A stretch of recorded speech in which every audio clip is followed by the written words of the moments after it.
அனைவருக்கும் வணக்கம். இன்றைய பாடத்தின் நோக்கம் செய்யவினை செயற்பாட்டு வினை அறிந்து சரியாக பயன்படுத்துவது. செய்வினை என்றால் என்ன, செயற்பாட்டு வினை என்றால் என்பதை நம்ம அறிந்து கொள்ள போகிறோம். அதன் பிறகு செய்வினை வாக்கியத்தை செயற்பாட்டு வினை வாக்கியமாக நம்ம மாற்றி எழுதுவது எப்படி என்று உங்களுக்கு நான் போதிக்க வேண்டும்.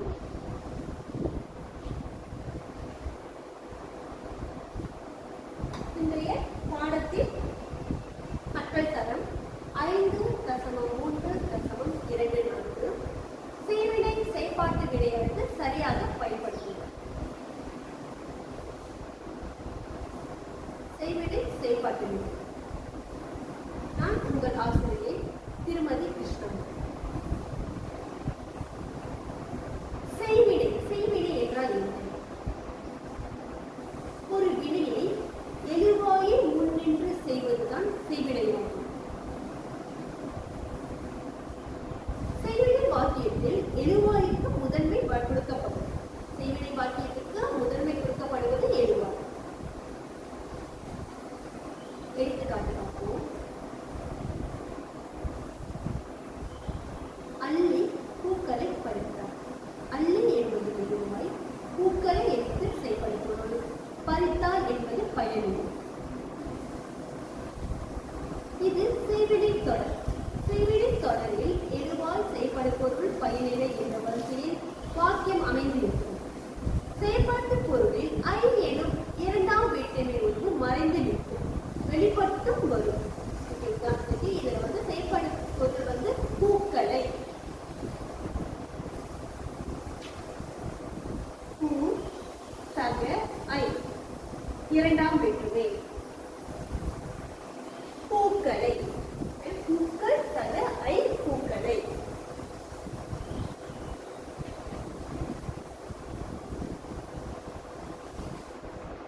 செயற்பாட்டு வினை என்றால் ஒரு வாக்கியத்தில் செயற்படும் பொருளுக்கு முதன்மை கொடுப்பது செயற்பாட்டு வினை வாக்கியமாகும். செயற்பாட்டு வினை என்றால் செயற்பாடு பொருளுக்கு முதன்மை கொடுக்கப்படும். நம் செய்வினை பார்க்கும்போது அது எழுவாய்க்கு முதன்மை கொடுக்கப்பட்டது.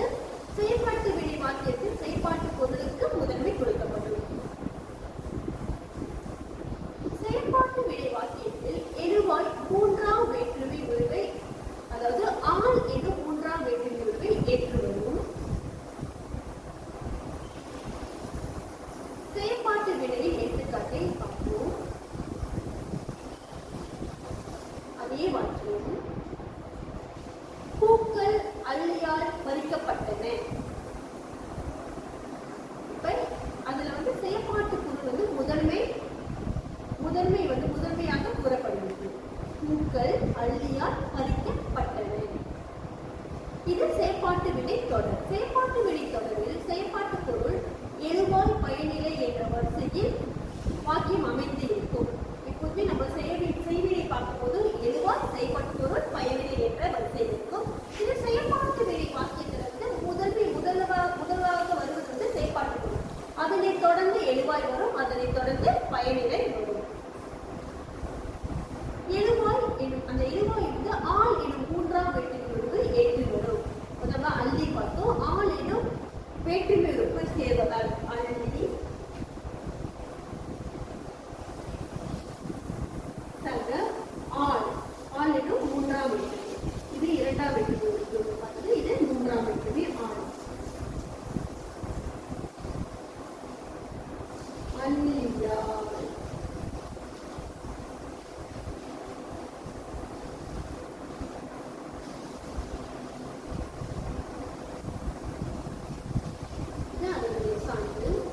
செயற்பாட்டு வினையில் செயற்பாட்டு பொருள் எழுவாயாக மாறும். பார்த்தது போல பூக்கள் என்பது செயற்பாட்டு பொருள். ஆனால் அது எழுவாயாக மாறி முதன்மையாக வாக்கியத்தில் எழுதப்பட்டுள்ளது. தொடர்ந்து இன்றைய பாடத்திற்கு செல்வோம். செய்வினை வாக்கியத்தை செயற்பாட்டு வினையாக மாற்றுவது எப்படி? ஆசிரியர் உங்களுக்கு ஒரு வாக்கியத்தை இங்க வழங்கியிருக்கேன். திருவள்ளுவர் திருக்குறளை எழுதினார். இது ஒரு வாக்கியம், செய்வினை வாக்கியம். இதனை எப்படி செயற்பாட்டு வினை வாக்கியமாக மாற்றுவது?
திருவள்ளுவரால் என ஒரு சொல் உங்களுக்கு கிடைக்கும். இது முதல் படி. இரண்டாவது படி. இரண்டாவது படிநிலை செயற்பாடு பொருளில் உள்ள ஐ வேற்றுமை உருவை நீக்கி எழுவாயாக மாற்ற வேண்டும். பார்த்தோம், செய்வினை வாக்கியத்தில் செயற்பாடு பொருளில் ஐ எனும் வேற்றுமை உறுப்பை ஏற்று வரும். திருக்குறளை ஐ எனும் வேற்றுமை உறுப்பு உள்ளது. இதனை நாம் செயற்பாட்டு வினையாக மாற்றும் போது ஐ எனும் வேற்றுமை உறுப்பை கட்டாயம் நீக்க வேண்டும். திருக்குறளை ஐயை நீக்கினால் திருக்குறள் என்ற சொல் நமக்கு கிடைக்கும். இந்த திருக்குறள் செயற்பாட்டு வினையில் இருக்கும். இந்த ஐ நீக்கின பிறகு வரும் இந்த சொல் எழுவாயாக நமக்கு மாறும். தொடர்ந்து மூன்றாவது படிநிலையை பார்ப்போம். பயனிலையுடன் படு, பட்டது, பட்டன எனும் துணை வினைகளை சேர்க்க வேண்டும். இங்கே பயனிலையை எழுதினர் என்று எழுதப்பட்டிருக்கு. அதை எழுதப்பட்டது, எழுதப்பட்டன, அது மாதிரி சரியாக வாக்கியத்துக்கு ஏற்ற மாதிரி நீங்க மாற்றிக்கொள்ள வேண்டும். இந்த மூன்று படிநிலையை சரியாக நீங்கள் மாற்றினால் செய்வினை வாக்கியத்தை செயற்பாட்டு வினையாக மாற்றிக்கொள்ள முடியும். மீண்டும் ஒரு முறை பார்ப்போம். முதல் படிநிலை, எழுவாயில் ஆள் எனும் வேற்றுமை உறுப்பை நீங்க சேர்க்க வேண்டும். ஆள் எனும் மூன்றாம் வேற்றுமை உறுப்பை சேர்க்க வேண்டும். ஒரு எழுவாய் திருவள்ளுவர் இருந்துச்சு. திருவள்ளுவர் சக ஆள் திருவள்ளுவரால், அது முதல் படிநிலை. இரண்டாவது படிநிலை திருக்குறளை ஐ எனும் வேற்றுமை உறுப்பை இதை ஏற்று வந்திருக்கிறது செய்யப்படும். அந்த ஐயை நீக்கிவிட வேண்டும். திருக்குறளை ஐ நீக்கினால் திருக்குறள், இது இரண்டாம் படிநிலை. மூன்றாம் படிநிலை எழுதினார் எனும் சொல்லுடன் துணை வினைகளை சேர்க்க வேண்டும். படு, பட்டது, பட்டன எனும் துணை வினைகளை சேர்க்க வேண்டும். எழுதினார் என்பது எழுதப்பட்டது என்று நாம் மாற்றிக்கொள்ள வேண்டும். இந்த மூன்றை மாற்றிவிட்டால் வாக்கியம் எப்படி வரும்? திருக்குறள் திருவள்ளுவரால் எழுதப்பட்டது. அதுதான் செய்வினை வாக்கியத்தின் சரியான செயற்பாட்டு வினையை மாற்றும் நடவடிக்கை பார்ப்போம். இது நடவடிக்கை. ஒன்றாவது எடுத்துக்காட்டு, மாணவர்கள் ஆகிய நீங்கள் இதனை செய்ய போறீங்க. மன்னன் நாட்டை ஆண்டான். மன்னன் என்பது எழுவாய், நாட்டை என்பது செயல்படு பொருள், ஆண்டான் என்பது பயனிலை. இது செய்வினை வாக்கியம். செயற்பாட்டு வினை வாக்கியத்தில் செயல்படு பொருள், எழுவாய் மற்றும் பயனிலை என்ற அடிப்படையில் இருக்கும்.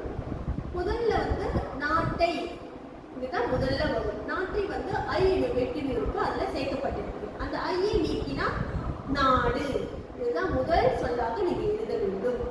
இரண்டாவது எழுவாயை நீங்க எழுதணும். எழுவாய் என்ன எழுதப்பட்டிருக்கு? மன்னன். அப்படியே நீங்க மன்னன் எழுதக்கூடாது. அதுல ஆள் எனும் வேற்றுமை, மூன்றாம் வேற்றுமை உறுப்பை சேர்க்க வேண்டும்.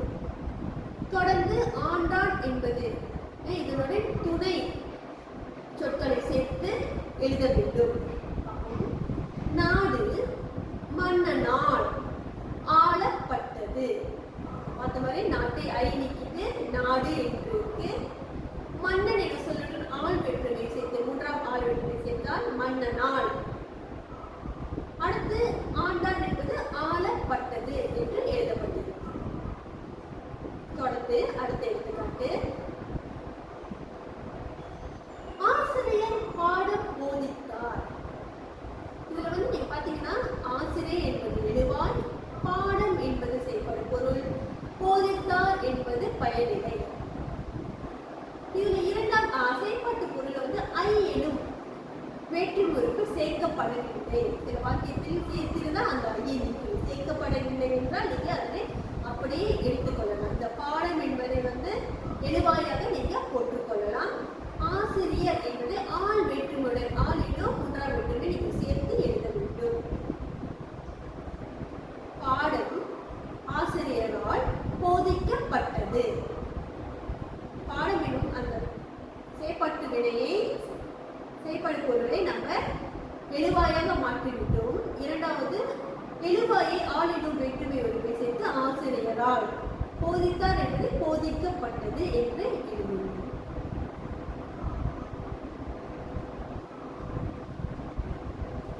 அடுத்த ஒரு எடுத்துக்காட்டு, பாரதியார் புது கவிதையை பாடினார். இதுல எது செயற்பாடு பொருள்? ஆமாம், கவிதை என்பது செயல்படு பொருள். எழுவாய் என்பது பாரதியார் என்பது எழுவாய், பாடினார் என்பது பயனிலை.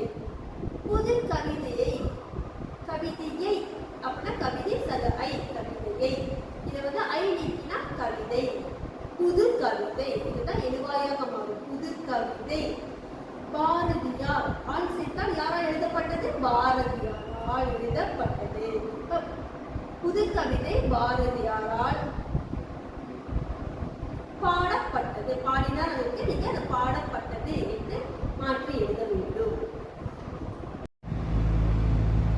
தொடர்ந்து மாணவர்களே, செய்வினை செயற்பாட்டு வினை வாக்கியத்தை பற்றி பார்த்தோம். அதற்கு ஒரு சிறிய பயிற்சி வந்து ஆசிரியர்களுக்கு வழங்கியுள்ளேன். அதற்கு சிறிய விளக்கமும் இதில் மீண்டும் வழங்கப்பட்டுள்ளது. செய்வினை என்றால் ஒரு வினையை எழுவாயை முன்னின்று செய்வது செய்வினையாகும். செய்வினை வாக்கியத்தை எழுவாய்க்கு முதன்மை கொடுக்கப்படும். காகம் நீரை அறிந்தது. செயற்பாட்டு வினை ஒரு வாக்கியத்தை செயற்பாட்டு பொருளுக்கு முதன்மை கொடுப்பது செயற்பாட்டு வினை வாக்கியமாகும். செயற்பாட்டு வினை வாக்கியத்தில் எழுவாய் மூன்றாம் வேற்றுமை உறுப்பை ஆள் என்று வரும். மூன்றாம் வேற்றுமை உறுப்பு அந்த ஆள் என்னும் சொல்லை ஏற்றுள்ளது. எடுத்துக்காட்டு நீர் காகத்தால் அருந்தப்பட்டது.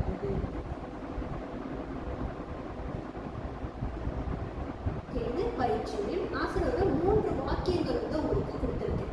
இந்த 3 செய்வினை வாக்கியங்களை செயற்பாட்டு வினையாக மாற்றி நீங்க எழுத வேண்டும். வசந்தா பூக்களை பறித்தார். முதல் படிநிலை ஆசிரியர் உங்களுக்கு சொல்லிக் கொடுத்திருப்பது வசந்தா என்ற சொல்லுடன் ஆள் எனும் வேற்றுமையை வந்து நீங்க சேர்க்க வேண்டும். வசந்தா சக ஆள், வசந்தாவாள். பூக்களை அந்த சொல்லுடன் வந்து நீங்க ஐ வெற்றினருக்கு அந்த ஐயை வந்து நீங்க நீக்க வேண்டும். பூ பூ பூக்கள் வசந்தாவால் பறித்தாள், பறிக்கப்பட்டது அப்படின்னு நீங்க எழுத வேண்டும். அது வருடம் பேரரசர் நாடாளுமன்ற கூட்டத்தை தொடக்கி வைத்தார். இதுல வந்து செயற்பாட்டு வினை செயற்பாட்டு பொருள் என்னது?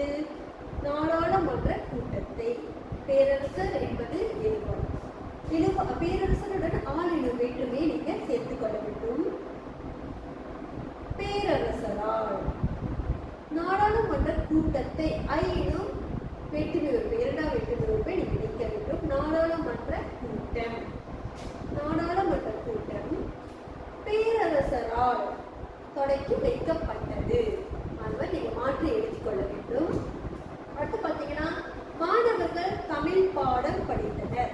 இதுல செயற்பாட்டு பொருளை வந்து ஐ எனும் வேற்றுமை உறுப்பை சேர்த்து வரணும். அதனால நீங்க தமிழ் பாடம் என்பதை அப்படியே எழுவாயாக மாற்றி எழுதி கொள்ளலாம். தமிழ் பாடம். மாணவர்கள் எனும் எழுவாயை வந்து ஆள் எனும் வேற்றுமை உறுப்பை நான் சேர்க்கணும்னு சொல்றேன். மாணவர்களால். தமிழ் பாடம்